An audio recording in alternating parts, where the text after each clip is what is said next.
খুব খারাপ লাগছে আজকে না। আমি একটা ইউটিউব চ্যানেল করেছি, আজকে আমার ফেসবুকে 10K ফলোয়ার। আমি প্রত্যেককেই কম বেশি ভালোবাসা দিয়েছি, এখনও দিচ্ছি, এবং সবার ভিডিওতে পোস্টে গিয়ে কমেন্ট করি, লাইক করি।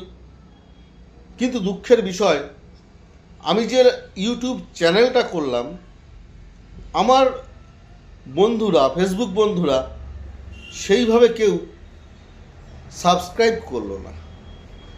সাবস্ক্রাইব করতে তো পয়সা লাগে না, জাস্ট সাবস্ক্রাইবে টাচ করলেই সাবস্ক্রাইব হয়ে গেল। এইটুকু কাজ আমার বন্ধুরা কি করতে পারে না? দেখা যাক, ইউটিউব চ্যানেলটা আমাকে সাকসেস করতেই হবে। 1000 সাবস্ক্রাইবার আমাকে আনতেই হবে।